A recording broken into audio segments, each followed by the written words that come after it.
The Battle of Uhud, 625 CE, the Prophet's greatest test in Islam's early history. On Saturday, March 23, 625 CE, 7 Shawwal, 3 AH, one of the most critical battles in Islamic history erupted near the northern outskirts of Medina at the foot of Mount Uhud. This clash, known as the Battle of Uhud, marked a turning point, a painful lesson in obedience, discipline, and unwavering faith for the early Muslim community. A year after their glorious victory at Badr, the Muslims now faced a well-prepared Quraysh army thirsty for revenge. Background: the Quraysh seek revenge for Badr. The Battle of Badr had dealt the severe blow to the Quraysh of Mecca. Several of their prominent leaders, including Abu Sufyan ibn Harb, became the architect of a retaliatory campaign. The Quraysh began amassing wealth from their trade expeditions to finance weapons, armor, and to hire tribal support. Women from prominent Meccan clans were encouraged to accompany the army not for combat, but to boost morale and provoke their men to fight to the death. Among them was Hind bint Utbah, Abu Sufyan's wife, known for her bitter hatred of Islam. Meanwhile, in Medina, the Muslim community, led by Prophet Muhammad, peace be upon him, consolidated control over vital trade routes between Mecca, Syria, and Iraq. This strategic dominance hurt Quraysh commerce and solidified Medina as the new power center for Islam. The Prophet had also expelled the Jewish tribe of Banu Qaynuqa for violating their treaty and made pacts of neutrality with surrounding tribes. The Quraysh mustered a formidable army of 3,000 soldiers, including 200 cavalry, 3,000 camels, and 700 soldiers equipped with full-body armor.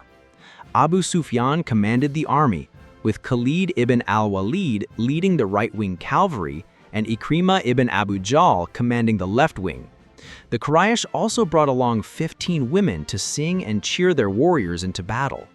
The Muslims originally gathered 1,000 men, but Abdallah ibn Abai, the leader of the hypocrites, or Munafiq, withdrew with 300 men on the eve of the battle. This betrayal left the Prophet with only 700 loyal fighters, including 50 archers assigned to a strategic hill known as Jabal Rumat, the Archers' Hill.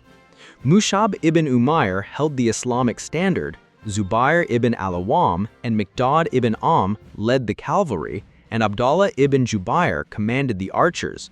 The Prophet positioned the archers on the small hill behind the main force and issued a strict command: do not leave your position no matter what, whether we are victorious or defeated.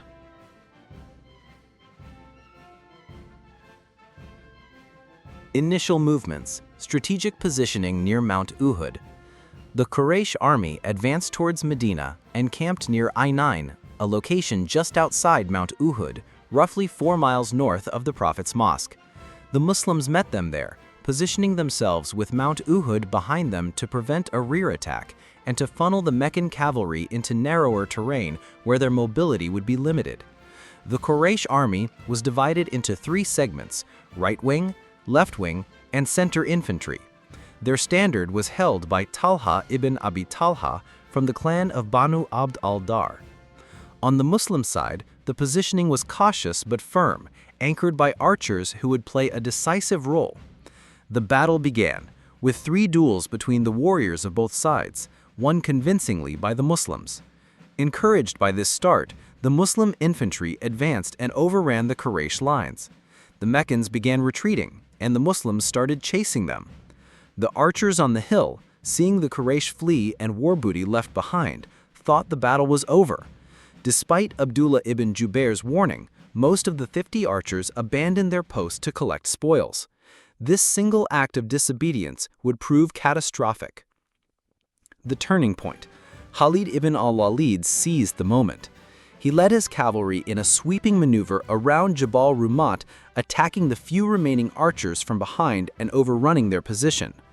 Once the hill was cleared, Khalid charged directly into the rear of the Muslim infantry.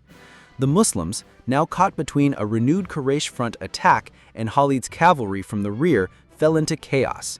The once orderly ranks broke down and panic spread. What had been a near victory turned into a painful defeat. Heroism and losses, the price of disobedience. Amid the confusion, the Prophet, peace be upon him, remained calm and resilient. Despite being struck in the face, his helmet pierced into his cheek and his tooth broken, he stood firm. Abu Ubaidah ibn al-Jarrah removed the metal shards from the Prophet's face, breaking his own teeth in the process. Talha ibn Ubaidillah shielded the Prophet and lost his fingers in the process. Ali ibn Abi Talib, Sa'd ibn Abi Waqqas, and other companions rallied to defend him. Mus'hab ibn Umair, mistaken for the Prophet due to his resemblance, was killed defending the banner. The Prophet's uncle, Hamza ibn Abd al-Muttalib, fell in battle, speared by Washi, a hired Abyssinian assassin. His body was mutilated by Hind bint Utbah, who cut open his chest and chewed his liver.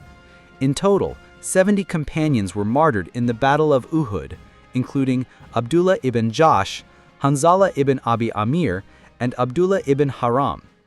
Their bodies were later buried on the battlefield, now known as the Martyrs of Uhud Cemetery. Aftermath: the Prophet's pursuit and Quraysh withdrawal. Believing Muhammad had been killed and satisfied with their revenge, the Quraysh chose not to invade Medina. They withdrew and returned to Mecca, claiming victory.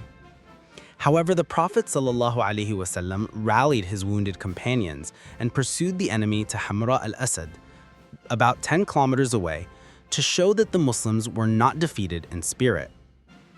Though the Quraysh did not engage, this maneuver restored some of the morale and dignity of the Muslims.